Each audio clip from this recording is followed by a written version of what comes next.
Hello and welcome back to Hylian Home Companion. This is episode 5. I am John. And I'm still Chrissy. And yeah, so we're going to cook some food so I can not freeze to death because of my refusal to wear pants. This is gonna go really well. I think I can just go ahead and like throw in. Yeah, you can just throw out peppers. the peppers. X, stop it. Add that. No, you want B. There you go.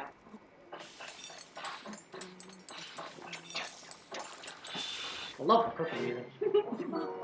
Like, I know you can skip it, but I never want to. Okay, so that's going to give me some awesome cold resistance. And then Is 12 minutes going to be enough for you? You know it isn't, but I only have 3 more spicy peppers. You can stretch them with some mushrooms. Yeah, so I was going to do apples. Either way. Spicy apples. He looks so surprised every time he puts something else in his hand.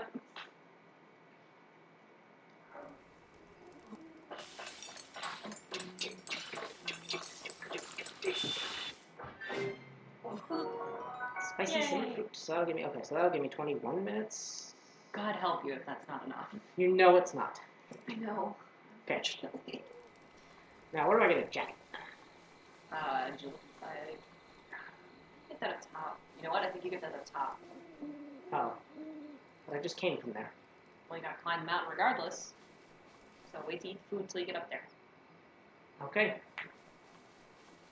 So we were talking earlier about just different recipes and things because we were trying to figure out what we were going to do for dinner. I do not always have great suggestions for that because I have basically the blandest palate of anyone I know. Chrissy is Irish. I'm Irish. And I eat a lot of pasta and potatoes. Potatoes and molasses. How excited are you for Halloween, which is like a month away? At time of recording? No, at time of drop. I can't tell time, fun fact. Okay. So, like, Halloween's not a holiday I really understand on, like, a spiritual level. Like, the whole concept of let me go up to a stranger's door and ask them for candy was never something I quite got. Yeah, I'm actually kind of in the same boat because I don't trust people, but at the same time, I really love sugar. And like it goes against every rule that was ever given to me. Was don't talk to strangers, don't run up to people's doors and knock on them, don't ask people for candy, don't take candy from strangers, things like that. But I've come to love other aspects of Halloween as I've gotten older. And watching Over the Garden Wall is definitely one of them. Yep. Like, new things in it, you're gonna die. New things in it every time I watch it, and it's fantastic. So yes, I'm excited. Nuts. You gotta move much slower if you want to catch this. You're freaking out. Man. A plus, John. Stupid A bugs. plus. Rosemary. Yonder.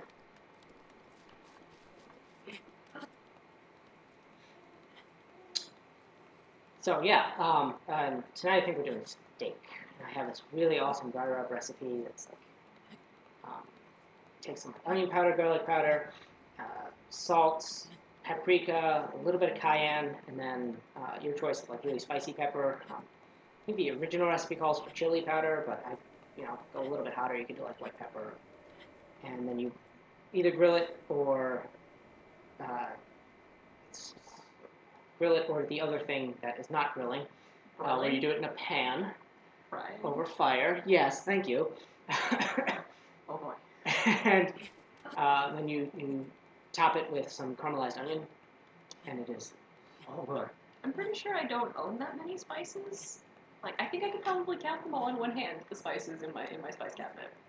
I have a awesome spice rack that is not full, and I'm upset about it. But it is enough. Spices are expensive. Yeah, but they are delicious. Debatable. Depends on the spice. You don't even know what star anise is. Do you? I do. It's star-shaped and smells like licorice and goes really good in mulled wine and a lot of Asian food recipes. Well, fine. Yeah! I don't know what it is or what plant it comes from. And I think the fact that it's star-shaped is a little bit unnerving because it does not look natural. But Oh, you know what that reminds me of? So, basically, like a normal person, when trying to figure out what flavor of Gatorade I want, I refer to it by the color, not the flavor listed on the bottle. blue is the flavor. Well, yes. So normally I would say, oh, I would like a yellow Gatorade. And one time, my father did not look too closely at the bottle when he picked it up at 7-Eleven, because it was not the lemon lime Gatorade that I thought I was getting. It was a starfruit Gatorade. Wow, that sounds delicious.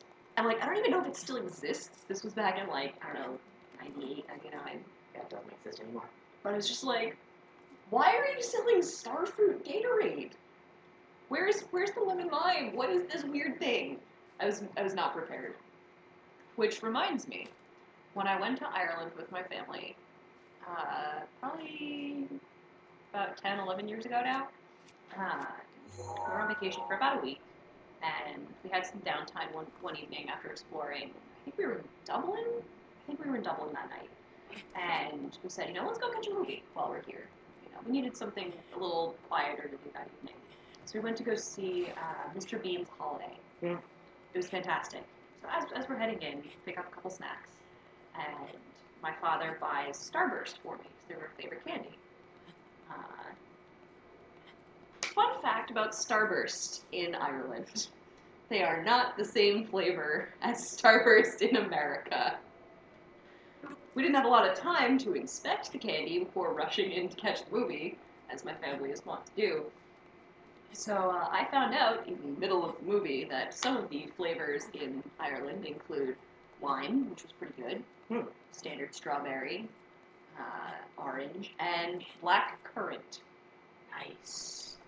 I was not prepared for this, and I am not a fan of black currant. That was not a nice discovery. Oh, my heart's freaking out. That was weird. Probably because you were cold. Because you're approaching. We're approaching cold. Or you might have touched like the edge of cold zone. You can see his breath. Yeah. That might have been quite a twitch. So now is probably a good time to eat those peppers. That is a thing. Oh, I can eat bokoblin. That's awesome. No, I use it to make elixirs. Alright, I'm gonna go with the 1230 first. Okay.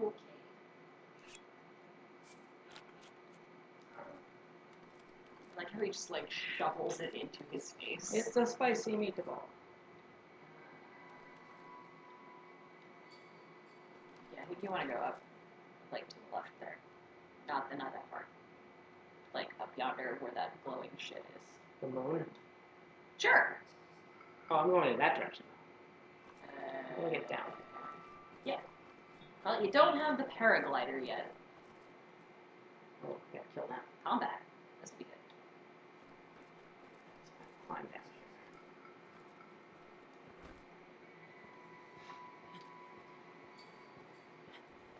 So, actually, while we were taking a break and charging the controller from last episode, Christy mentioned that she is playing Pandemic Legacy. Oh my god, that's so good.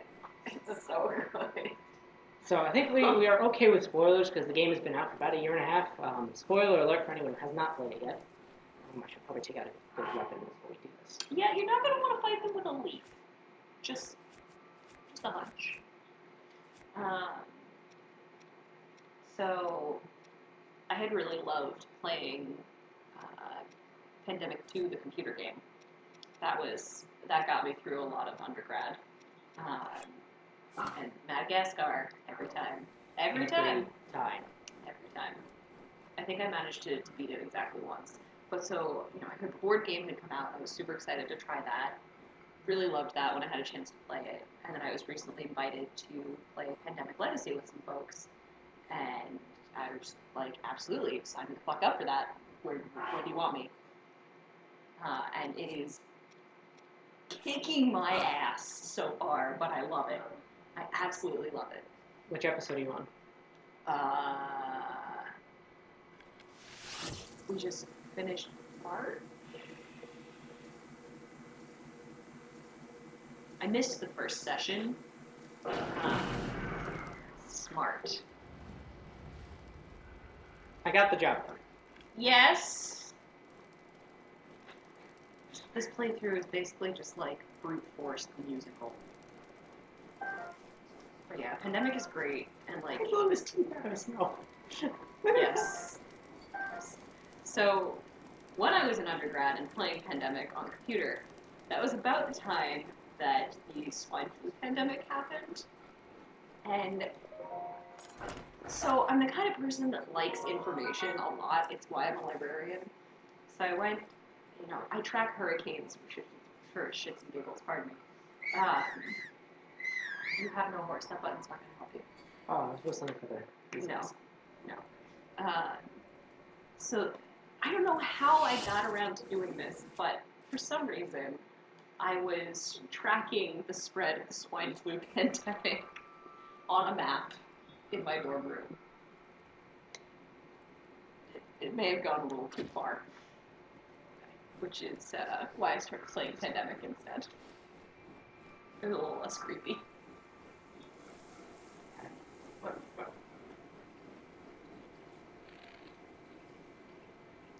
So I'm assuming that you've played a complete game of Pandemic Legacy. Yes, I have. Well, spoil nothing for me. Oh, shit. Oh, shit. Oh, shit. You're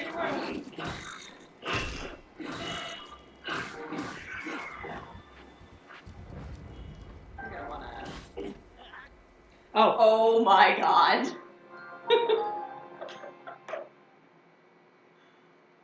Do you have a death counter for this series? It is well over 50 at this point.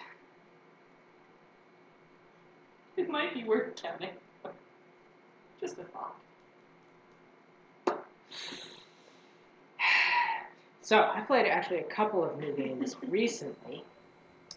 Alright. Is there a way to blow these motherfuckers up? No. You just need to be a little smarter about fighting them. They see you. They think they see. Yeah, they see you.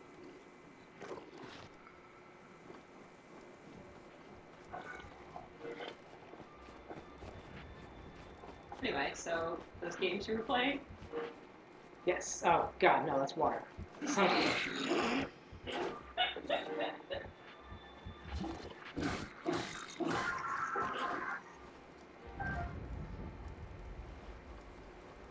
Now I have a flaming club. You sure do. Nope. Nope. Now you're on fire. And you have no weapon. Oh.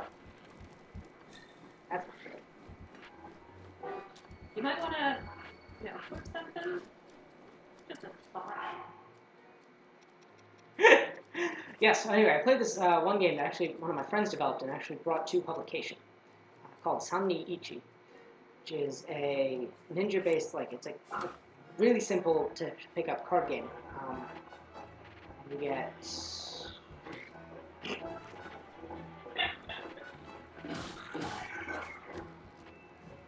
Anyway, and you basically all these different cards, like there's weapons, like shuriken, or just different like ninjutsu skills, and you try and rack up damage on your opponents. And you can play up to 6 players, I think it was.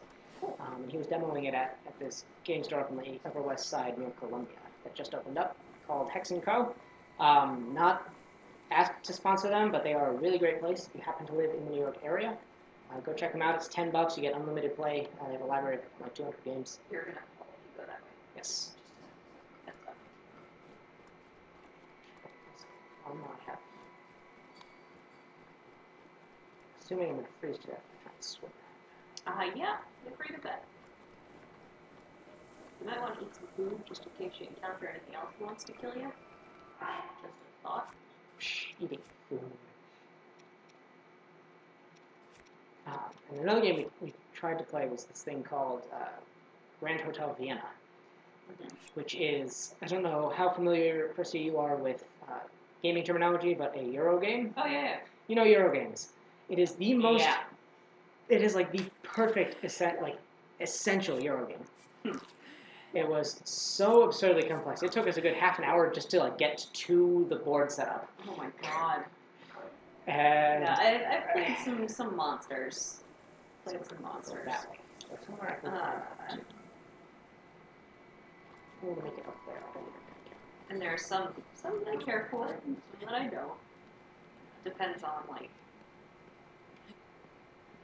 there's a certain level of complexity that's fun, but you have to balance it with making it easy to manage the complexity. Yeah. So I've played some games that have really good like management boards to keep all that information clear and easy to read, which I've really enjoyed. But some of them don't do a good job of it, and it makes it really hard for me to play, especially because it takes me a solid 2 hours to learn the rules of the game. Yeah. Although I will say, there was one game I played, I cannot remember the name of it. It was a space game. I played a lot of space games. They all kind of blend together after a while. But before playing, we watched a YouTube video that gave a tutorial on how to play. And I was like, this is so much better than attempting to understand the rulebook. It was exactly what I needed. It was like a 5-minute video. It's like, why do all games not have this? This would make my life easier, for sure. I'm sure there are some games that definitely the rulebook is probably the only way to explain them. Yeah. But you just explained like the turn structure. Yeah. I think it was Resistance did that. It was the one with like Felicia Day and I don't know if I've seen that one. Phil Wheaton.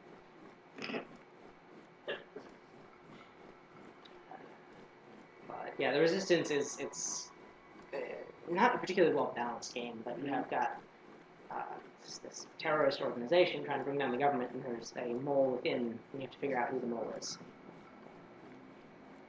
I've played so many card games and shit that I can't keep the names straight. Yeah. In fairness, I'm also usually drinking at the same time, which might have something to do with why I don't remember. No, and we are in an age we are in the golden age of board games. Oh yeah, certainly. And there's just so many titles you can play once and be like, oh, that was a really fun game. Remember Zombie Dice? No. No, it dropped at PAX East. At least was the first time I played it, and it's a really fun game. I've never been but to it doesn't PAX, have a replay value. Yeah, I prefer a game that I can play many times over. Alright. Oh, there's a nice little castle. Little house up there, or is that just snowfall? That's just snowfall. Alright, well, kill these motherfuckers. Or we're going to attempt to, anyway. Given the track record you have. Well, they see me. Yeah, they sure do. Or they do now.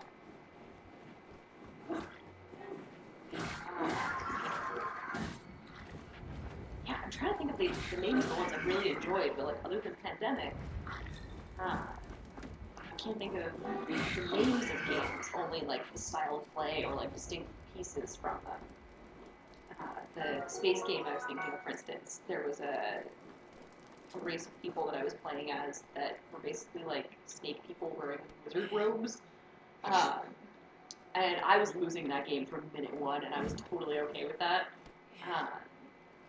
Competitive games are not my thing. I like cooperative games. So I started just referring to everything I did in the third person as snake people. Snake people will do this on their next turn. And then I couldn't stop talking that way for the rest of the evening. It was interesting. Could not tell you the name of that game. So we're about at the end of this episode, but one thing I'd like to point out, and this is mostly a message to the other Rubythoners, Twilight Imperium. They just came out with the 4th edition, and we need to play it, yesterday. Okay, cool. That's all I have. Twilight Imperium is awesome, especially if you want to spend 12 hours and hate all your friends afterwards. That sounds good. Let's do that. And it's immensely complex. Oh, good. Yeah. Oh, good. Perfect game for drinking. Excellent.